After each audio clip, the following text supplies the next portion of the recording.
2025 के जो नगर परिषद के इलेक्शन पिछले दिनों में, जैसे कि 2 दिसंबर को वोटिंग हुई, उसके बाद कई नगर परिषदों के अंदर कुछ नगर परिषदों के अंदर इलेक्शन को आगे बढ़ाया गया। जैसे कि देखा जाए तो वसमत नगर परिषद का इलेक्शन भी आगे बढ़ाया गया था, जिसमें 20 दिसंबर को वोटिंग होनी है और 21 दिसंबर को जो तो उसकी निकाल आने वाला है। हम आज वसमत नगर परिषद के जो उम्मीदवार हैं उनसे मुलाकात लेने के लिए आए। वसमत नगर परिषद के प्रभाग 12 के उम्मीदवार है शेख अबू बकर इलियास, इनसे हम मुलाकात करेंगे।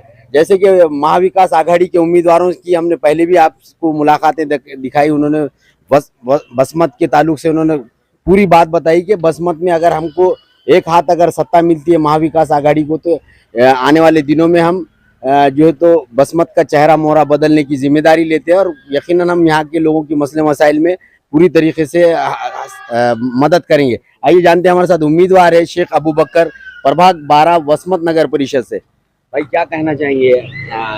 करीब इलेक्शन करीब है और जैसे जैसे दिन नजदीक आ रहे हैं वैसा वैसा यहाँ पे माहौल बदलते जा रहा है। लोगों का रुझान तो कैसा भापेंगे आप? लोगों का जो जैसे कि उनके बीच क्या बोलकर जाने वाले इस बार इलेक्शन? विकास के मुद्दों पे जाएंगे और जो भी पुराने जो इन्होंने काम करे वो कामों में फर्क बताते हुए इनको जाएंगे।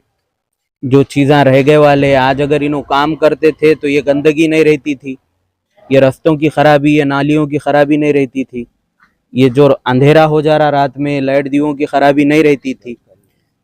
बहुत से जगहों पे जाने को रास्ते नहीं है। सिराज कॉलोनी 1000 लोगों की कुछ कॉलोनी है, वहाँ पे जाने को शहर से कनेक्ट करने वाला कोई रास्ता नहीं है, वो रास्ते के ऊपर काम नहीं है। ये सब चीज़ों को, ये मुद्दों को हम लोगों के सामने रखेंगे और जो भी लोग तय करेंगे उसके ऊपर हम फिर।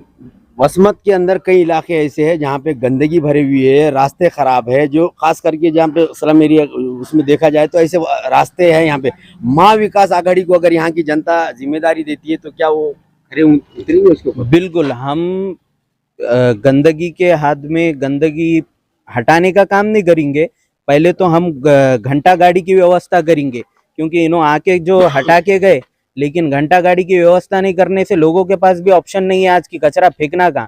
डंपिंग यार्ड पूरे भर गए वाले हैं। डंपिंग यार्ड के घंटा गाड़ी के थ्रू वहाँ पे जगह बना के गंदगी को हटाने के लिए पहले कोशिश करेंगे, क्योंकि ये गंदगी के वजह से लोगों के आरोग्य पे, लोगों को बीमारियां हो रहे और इन्हों जो 1500 वोट दे के जो राइट हो रहे, बाद में दवाखानों में बच्चे बीमार हो रहे तो 10-10 हज़ार वहाँ भरना पड़ रहे, वहाँ कोई आके खड़े नहीं रह रहा। तो ये गंदगी का मुझे लगता है कि उम्मीदवार होते हुए मैं ख्याल रखने से ज़्यादा जनता ने भी ये सोचना चाहिए। महाविकास आघाड़ी की ओर से राष्ट्रीय कांग्रेस की नगर अध्यक्ष की उम्मीदवार आए, पहले भी अनुभव रह चुका है अब्दुल हफीज अब्दुल रहमान, जो तो पिछले कई साल, अगर पिछले चले जाए 10 साल पीछे, तो 15 साल की काउंसिल उनके हवाले की गई थी बसमत के नागरिकों ने। क्या उम्मीद लोगों को लगाना चाहिए कि इस बार भी? बिल्कुल, जब जो भी अब्दुल हफीज साहब ने जो काम करे आज तक वो काम है और बहुत सारे रोजगार दिलाए उन्होंने लोगों को, बहुत से दुकाना कॉम्प्लेक्स बना के लोगों को बिठाए, उनके कई जनों के जिंदगियां उस पर चल रहे आज भी लोगों के। और हमारे उम्मीद है कि हाफिज भाई अगर रहेंगे, और हाफिज भाई ही सही के शहर के लिए सबसे सही उपाय है और चेहरा है। और पीछे इन्हों जो अपने विरोधक जो 4 साल इन्हों प्रशासकीय काल में थे, उससे पहले भी 5 साल बीजेपी के हाथ में थी नगर पालिका, तो कोई काम हुए वाला नहीं है 8-9 साल में। लेकिन जब हाफिज भाई के हाथ में सब था तो बहुत से चीज़ें आए, बहुत से अपॉर्चुनिटीज़ मिले, युवाओं को मिले और गरीब जनता को मिले। रास्तों की, नालियों की, ये सब चीज़ों की प्रॉब्लम नहीं थी जब। और हमारे को पूरी उम्मीद है हाफिज भाई को जनता करना चाहिए वोटरों को यही आह्वान करना चाहूँगा कि सब जनों पूरी ताकत से सब मिलके वोट करो और महाविकास आघाड़ी को वोट करो, विकास के ऊपर वोट करो, पीछे का इतिहास देखते हुए वोट करो, अपने बच्चों के फ्यूचर के लिए वोट करो, महिला सशक्तिकरण के लिए वोट करो और वोट करो सब जगह।